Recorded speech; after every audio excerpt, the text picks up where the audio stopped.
Hello बच्चों, कैसा आप लोग? सब लोग बढ़िया, सब लोग मस्त, सब लोग ज़बरदस्त, खुश, मज़े में। ठीक है, ओके। तो आज का जो हमारा टॉपिक था बच्चा, हम साउंड ध्वनि पढ़ रहे हैं। अभी हमने कंटिन्यू पढ़ा है, हमने 1 या 2 लेक्चर करा है शायद। ठीक है, तो हमने साउंड में बहुत सारी चीज़ें पढ़ भी ली हैं। ठीक है, तो एक बार मैं दोबारा से थोड़ा सा रिवाइज कराते हुए आपको चीज़ें आगे आगे हम बढ़ेंगे। ठीक है, आगे हमको कैसे करना है। ध्वनि के बारे में बच्चों हमने पढ़ा था कि ध्वनि जो होती है वो एक ऐसा माध्यम है जिसके थ्रू हम क्या करते हैं, आपस में बातें करते हैं। जैसे मैं कुछ बोल रहा हूँ तो आप सुन रहे हो। ठीक है, और जैसे हम अपने इन्वायरमेंट में बैठे रहते हैं तो हमें आसपास की भी चीज़ें सुनाई देती हैं। उसका क्या रीज़न होता है? उसका सिंपल सा कारण है ध्वनि।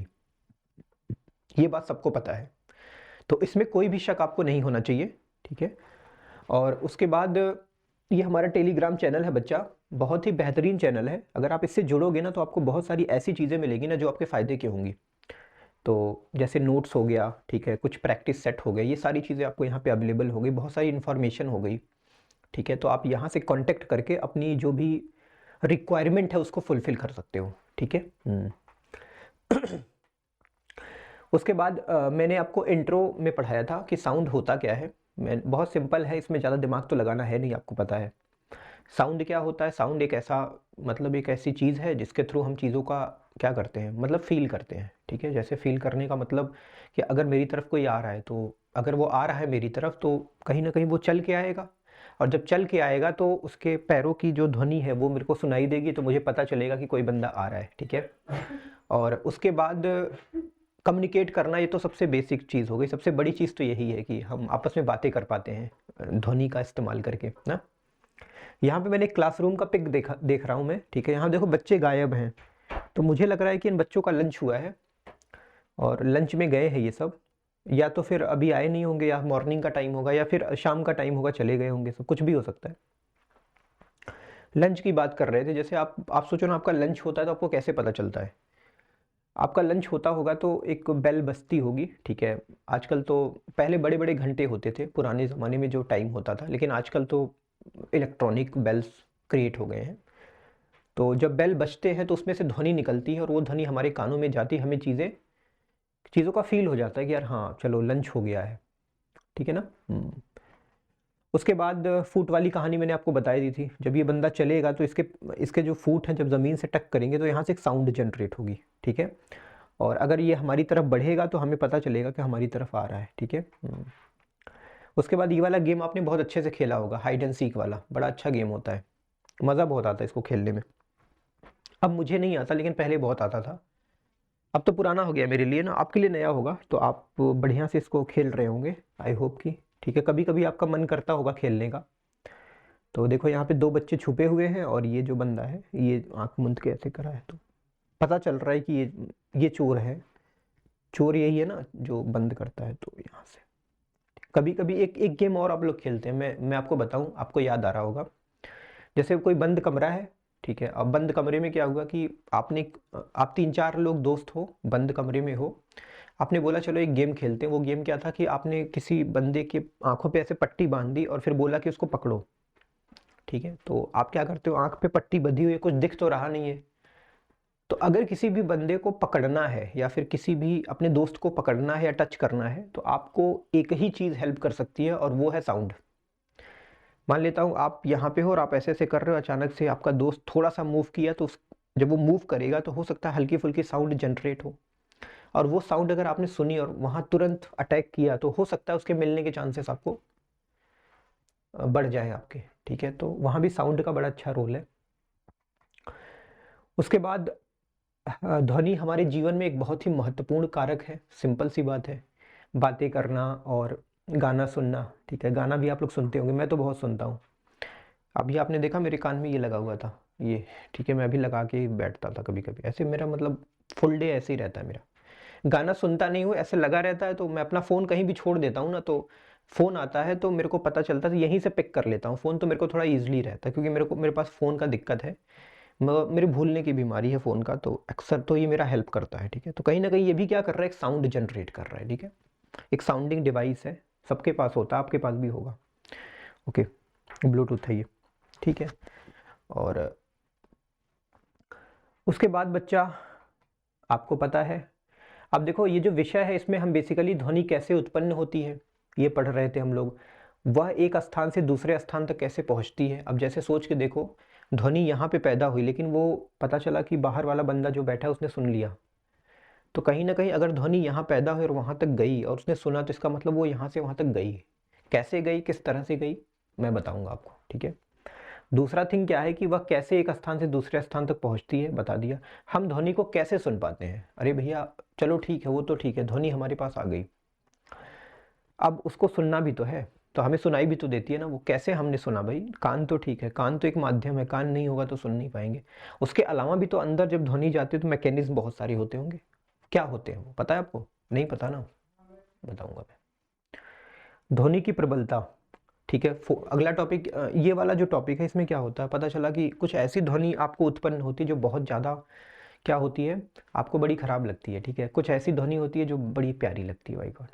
कुछ बहुत धीरे आती है, कुछ बहुत तेज़ आती है, ठीक है। तो ये क्या चीज़ होता है, मतलब ये कैसे होता है, ये भी हम इस चैप्टर में बड़ी डिटेल में पढ़ने वाले हैं, ठीक है। हाँ, अगला है जो हमारा पहला टॉपिक था बच्चा, ध्वनि कैसे उत्पन्न होती है, तो मैं यहाँ पे आपको एक्सप्लेन करता हूँ।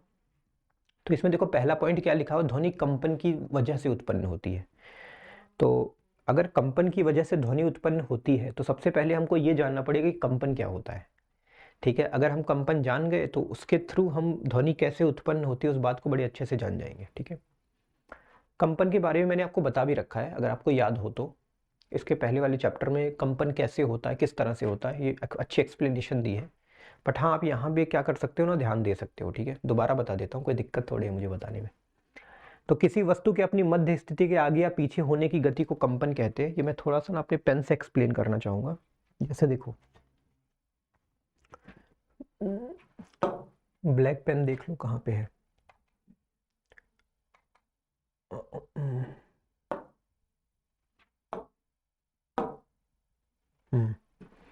तो क्या लिखा हुआ है बच्चा, किसी वस्तु के अपनी मध्य स्थिति के आगे या पीछे होने की गति को कंपन कहते हैं। इसको मैं आपको एक प्रैक्टिकल लाइफ से एग्जांपल बताता हूँ, प्रैक्टिकल लाइफ का एग्जांपल। जब हम कांपते हैं ठंडियों में, अभी देखो मैंने यहाँ पे पहन रखा है ये, और अंदर एक स्वेटर पहन रखा है। अगर अंदर स्वेटर नहीं होता तो मैं कांपता, क्योंकि मेरे को ठंडी बहुत लगती है, ठीक है। और कल मैंने नहीं पहना था तो मेरे बाहर गया तो मेरे को बड़ी ठंडी लग रही थी, और मैं ऐसे ऐसे कर रहा था, ठीक है। जैसे ये है, मैं कांप रहा हूँ, इसका मतलब कांपना ही तो होता है।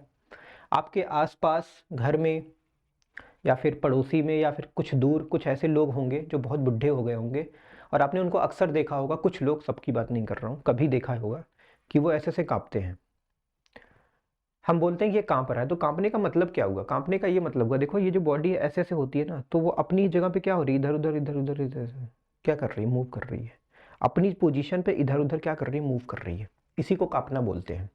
यहाँ पे लिखा हुआ है मध्य स्थिति। मध्य स्थिति क्या होती है, जैसे देखो ये ब्लैक पेन यूज करता हूँ, ज्यादा क्लैरिटी आएगी, तो ब्लैक पेन यूज कर लेता हूँ, ठीक है। ब्लैक पेन यूज कर लेता हूँ, ये देख रहे हो आप। तो ये जो है इसकी मध्य स्थिति है, मतलब ये इसकी बेसिक।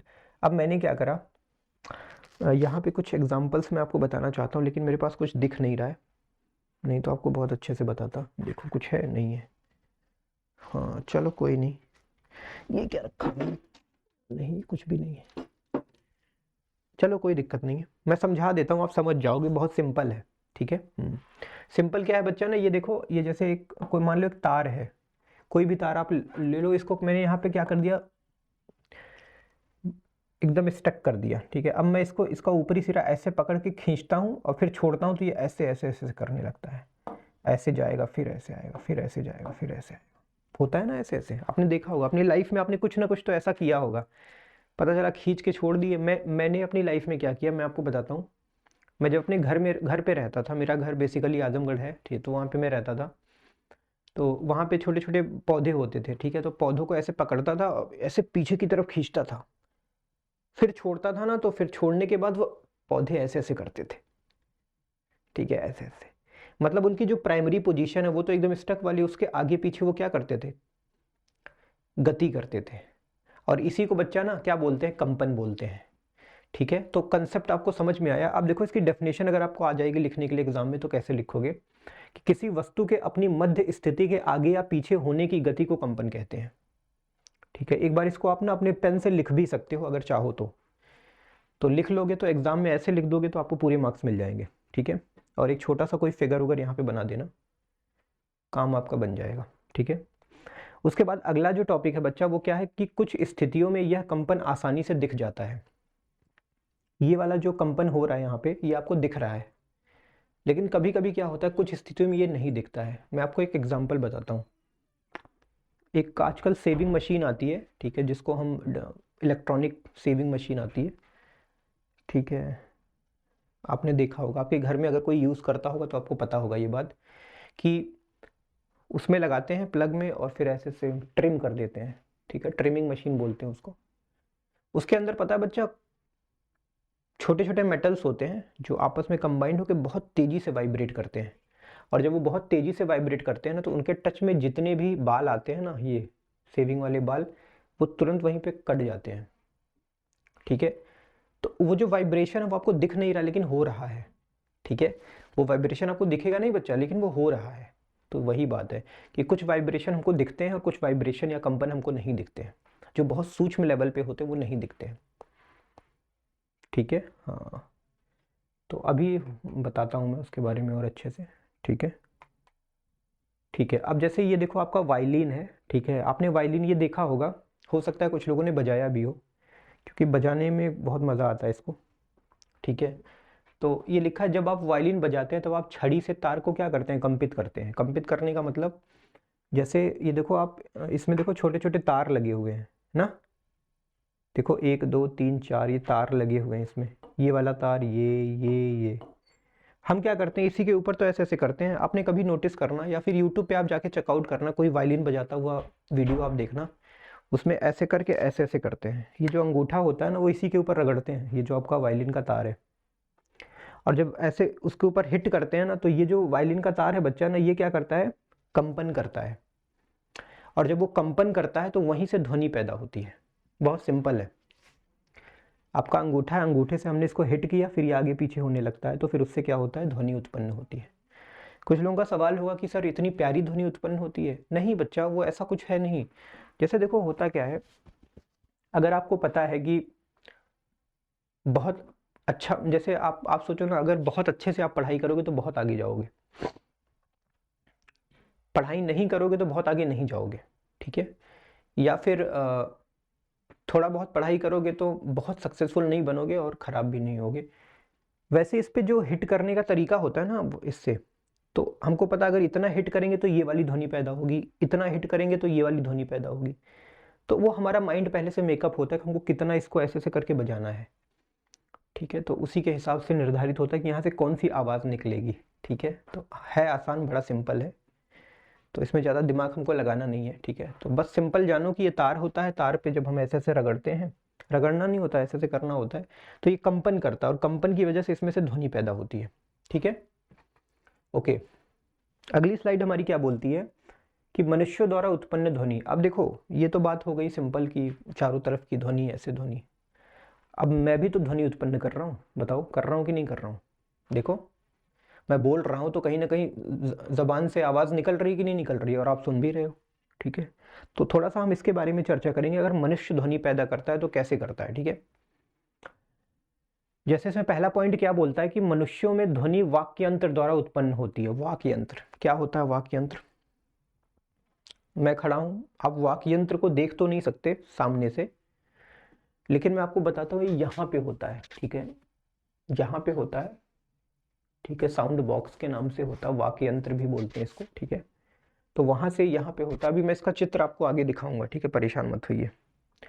उसके बाद यह यंत्र श्वास नली के ऊपर होता है, ठीक है। श्वास नली होती है हमारी यहाँ पे, ठीक है, सांस की नली, मैंने सांस लिया तो सांस अंदर गई, तो एक नली होती है यहाँ पे। तो श्वास नली के जस्ट ऊपर कौन होता है, ये वाक्य यंत्र होता है, ठीक है। इसकी पोजीशन में बता रहा हूँ, ओके। तीसरा पॉइंट है कि कंठ के आर पार 2 वाक तंतु होते हैं, इस प्रकार तनित होते कि उनके बीच वायु निकलने के लिए एक झिर्री बनी होती है। अब देखो मैं दिखाई देता हूँ, ये लो, ये देख रहे हो आप, ये जो है ना कि हमारे यहाँ का पोर्शन है। अब देखो ऐसे दिखा तो सकता नहीं, बट हम अज्यूम कर लो यहाँ पे होता है, ये अज्यूम क्या करना होता है, ये यहाँ पे। तो अब देखो ये जो है, देखो वोकल कॉर्ड्स ये 2 हैं, इनके बीच देखो ऐसे, अब इसमें से बच्चा जब एयर पास होती है ना, तो ये दोनों क्या करते हैं, कंपन करते हैं, ठीक है। ये देखो, इसका एक एक वर्ड याद रखो, इसको मैंने इंग्लिश में इसलिए रखा है कि इंग्लिश में याद करोगे तो ज़्यादा बेटर रहेगा, ठीक है। क्योंकि जब बॉडी पार्ट्स की बात आए ना, तो मेरे को लगता है इंग्लिश में याद करना ज़्यादा बेटर है, क्योंकि वैसे भी आगे जाओगे तो फिर ये सारी चीज़ें इंग्लिश में होने वाली हैं, ठीक है। तो ये ट्रैकिया हो गया। ट्रैकिया विंड पाइप को बोलते हैं। विंड पाइप मतलब वो बहुत लंबी होती है, यहाँ से लेकर यहाँ तक होती है, ठीक है। फेफड़े से लेकर यहाँ तक जो एक पाइप होती है उसको हम विंड पाइप बोलते हैं, ठीक है। अब यहाँ से अब देखो, ये फ्रंट का दिख रहा है, जैसे मैंने एयर अंदर ली तो ये एयर अंदर गई, और ये बंद रहते हैं अक्सर, मतलब ऑलमोस्ट बंद रहते हैं। तो जब अंदर जाती है तो ये कंपन करते हैं, ठीक है। और जब कंपन करते हैं तो यहाँ से आवाज़ निकलती है, ठीक है। जैसे कि मैं बोल पा रहा हूँ कि हाँ यार मैं कुछ बोल पा रहा हूँ, ठीक है। एक बार इसका फिगर आप देख लो, बना भी लेना तो ज़्यादा बेटर रहेगा। एक बार बना लोगे अच्छे से ना, तो थोड़ी सी और आपको थोड़ा सा अभ्यास हो जाएगा कि एग्ज़ाम में कैसे करना है, ठीक है। बाकी समझो, ठीक है, ज़्यादा रटने वटने की ज़रूरत नहीं है।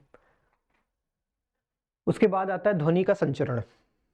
देखो, आप मेरे को बताओ, अगर मुझे कहीं जाना है, मान लेता हूँ मान लो आप अपने शहर में बैठे हो, मैं नोएडा में बैठा हूँ, मुझे आपके शहर आना है, ठीक है।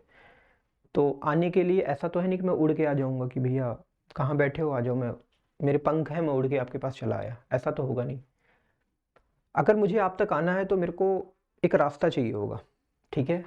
और उस रास्ते को फॉलो करते हुए मैं आपके शहर पे आ पाऊँगा, बिल्कुल आ पाओगे। या फिर मैं आपको बुलाता हूँ नोएडा, तो आप भी क्या करोगे, एक एक पाथ को फॉलो करते हुए आओगे, ठीक है। एक रास्ता आपके पास होगा तभी आप आओगे, नहीं तो नहीं आओगे, ठीक है। तो वैसे ही बच्चा, जो ध्वनि होती है ना, जैसे मैंने बोला, ठीक है, मैंने बोला, आपने सुना, तो कहीं ना कहीं जो मैंने बोला आपने जो सुना, मान लेता हूँ लाइव क्लास की बात कर लेता हूँ, लाइव क्लास चल रही है, मैंने बोला और आपने सुना, तो कहीं ना कहीं यहाँ से आवाज़ निकली तो किसी पाथ को फॉलो करते हुए आप तक पहुंची होगी ना। तो उसी को हम क्या बोलते हैं, ध्वनि का संचरण बोलते हैं। ध्वनि जो है वो क्या कर रही है, संचरण कर रही है, चल रही है, ठीक है। अब देखो, प्रकाश के विपरीत ध्वनि को संचरण हेतु माध्यम की आवश्यकता होती है। माध्यम क्या होता है, माध्यम होता है कोई मीडियम। जैसे अगर मान लेता हूँ मैं आपको बोलूँ कि आपको सामने वाली जो बिल्डिंग है उसके 3rd फ्लोर पे जाना है, ठीक है। तो आप क्या करोगे, आप सीढ़ी आपके पास एक माध्यम है जिसके थ्रू आप जा सकते हो सकता है लिफ्ट लगी हो, तो लिफ्ट भी आपके पास क्या है, एक माध्यम है जिसके थ्रू आप 3rd फ्लोर पे जा सकते हो, ठीक है। तो वैसे ही क्या होता है कि हर एक चीज़ के लिए एक माध्यम होना चाहिए किसी एक पॉइंट से दूसरे पॉइंट तक पहुंचने के लिए, बशर्ते ये बात केवल प्रकाश पे लागू नहीं होती है। पूछो कैसे, देखो आपको एक छोटा सा कॉन्सेप्ट बताता हूँ।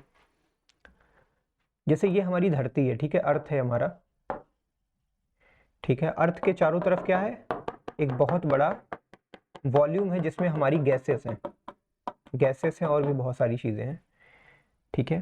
तो ये जो गैसेस हैं बच्चा ना, ये तो है, लेकिन अगर आप इससे ऊपर जाओगे ना तो यहाँ पे आपको स्पेस मिलेगा। स्पेस का मतलब होता है, सिंपली मैं इसको वैक्यूम बोलूँगा। वैक्यूम मतलब होता है निर्वात। निर्वात मतलब वात मतलब हवा होती है, निर मतलब नहीं, जहाँ पे हवा ना हो, दैट इज निर्वात, ठीक है। तो यहाँ पे आपको निर्वात मिलेगा, ठीक है। निर्वात का मतलब जहाँ पे हवा नहीं होती है। तो अब अगर मान लेता हूँ जैसे आप हो, ठीक है, जैसे मान लो मैं यहाँ पे स्टूडियो में खड़ा हूँ अपने, बाहर कोई बंदा खड़ा है जो मेरी बातों को सुन रहा है, तो कहीं ना कहीं मेरी बातें उस तक पास हो रही हैं कि नहीं हो रही, बिल्कुल हो रही हैं।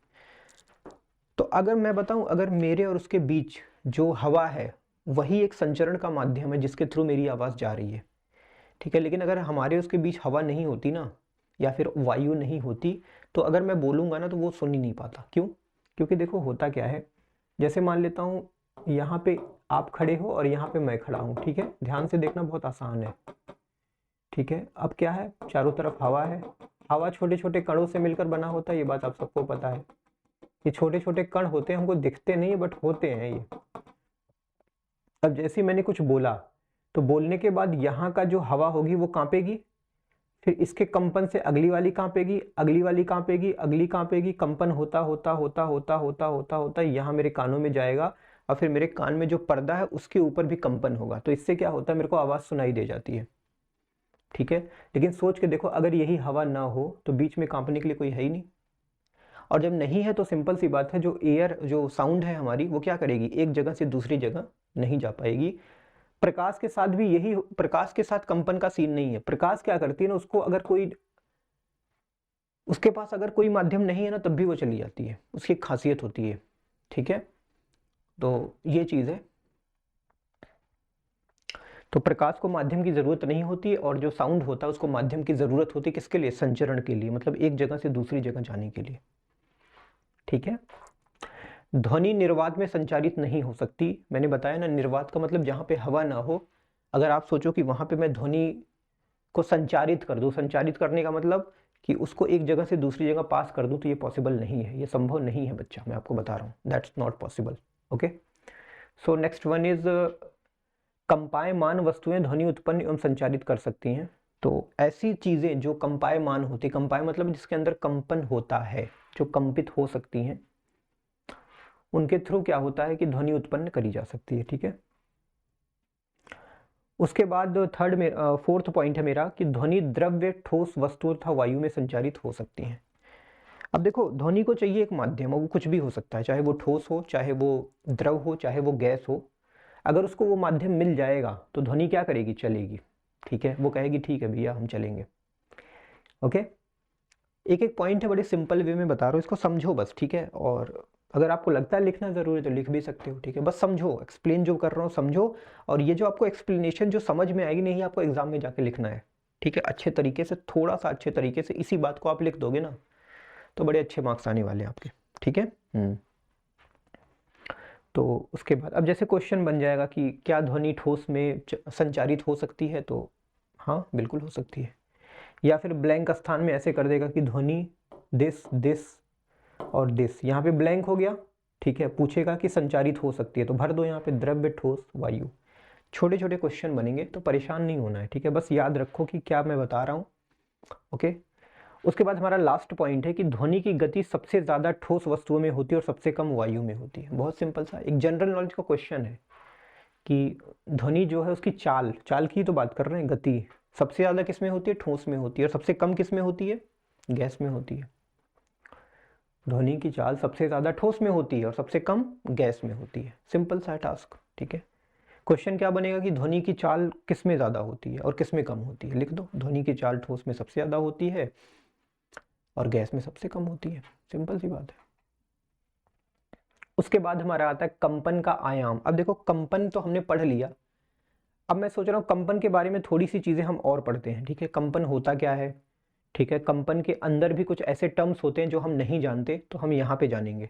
ठीक है, जैसे एक टर्म्स आया आयाम, क्या होता है आयाम, आवर्तकाल क्या होता है, आवृत्ति क्या होती है। ठीक है, तो ये सब कंपन से रिलेट करने वाले शब्द हैं जिनके बारे में हमें जानना चाहिए। ठीक है, तो मैं 1 to 1 करके सारी बताता हूँ।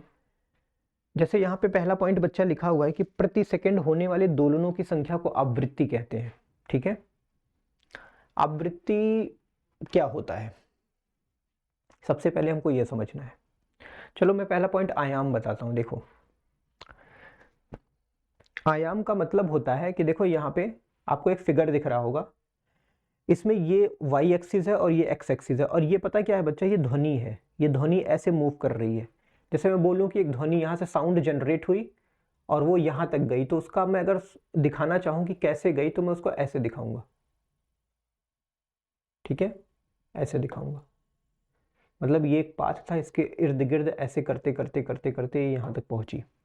मान लो आप ऐसे गई, तो ये वाला बच्चा जो इसका मैक्सिमम इन दोनों के बीच का डिस्टेंस होता है ना, यहाँ से यहाँ तक का, इसी को हम क्या बोलते हैं, आयाम बोलते हैं। क्या बोलते हैं, आयाम बोलते हैं। ठीक है, अभी मैं इसको और अच्छे से परिभाषित करूंगा। ठीक है, अच्छा, अब प्रति सेकंड होने वाले दोलनों की संख्या को आवृत्ति कहते हैं। ठीक है, तो एक सेकंड में जितना दोलन होता है उसको हम क्या बोलते हैं बच्चा, आवृत्ति बोलते हैं। ठीक है, उसके बाद आवृत्ति को हर्ट्ज में नापा जाता है। ठीक है, आवृत्ति का मात्रक क्या होता है, याद रखना आप लोग, आवृत्ति को किस में नापा जाता है बच्चा, हर्ट्ज में नापा जाता है। ठीक है, किस में, हर्ट्ज में नापा जाता है। ठीक है, याद रखना इस चीज को। यहाँ पे आवृत्ति और आयाम, ये जो दो शब्द है ना, ये क्या है, किसी भी ध्वनि के दो महत्वपूर्ण गुण हैं। हम इन दोनों के आधार पर ध्वनियों में भेद कर सकते हैं। ठीक है, अब जैसे मैं बोल रहा हूँ तो आपको कुछ सुनाई दे रहा होगा, हो सकता है आपके पापा बोले तो वही आवाज जो मैं बोल रहा हूँ वो मैं बोल रहा हूँ, आपके पापा बोलेंगे तो हो सकता है वो आवाज़ कुछ अलग तरीके से निकले, आपकी आवाज़ कुछ और होगी, आपके भाई की आवाज़ कुछ और होगी। तो इसका रीज़न क्या है? इसका रीज़न है ये दो शब्द, आवृत्ति और आयाम। ठीक है, इनके बारे में मैं आपको बहुत अच्छे से एक्सप्लेन करूँगा, बट अभी नहीं, अगले सेशन में हम इसके बारे में अच्छे से एक्सप्लेनेशन देंगे। ठीक है, तब तक के लिए इतनी सारी चीज़ें आप रिवाइज करो। ठीक है, कुछ था नहीं इसमें, बट ये है कि आपको एक बार ध्यान में तो रखना ही पड़ेगा, क्योंकि देखो भूल जाओगे तो दिक्कत हो जाएगी। ठीक है, इसका फिगर बना लेना। ठीक है, मनुष्य द्वारा ध्वनि वाक्य यंत्र क्या होता है उसको देख लेना। ठीक है, कंपन के थ्रू हमारी। आई होप कि ये बातें सारी आपको क्लियर हुई होंगी। ठीक है, तो इसी के साथ इस क्लास को मैं ख़त्म करता हूँ। और सबसे पहली चीज़ की रिवाइज़ करो बार बार। ठीक है, बार बार रिवाइज़ नहीं करोगे तो दिक्कत होगी। तो ठीक है बच्चा, मिलते हैं फिर कल। ठीक है, ओके बाय, गुड बाय। मस्त रहो, ज़बरदस्त रहो और दुनिया के सबसे खुश इंसान बनो। ठीक है, ओके बाय।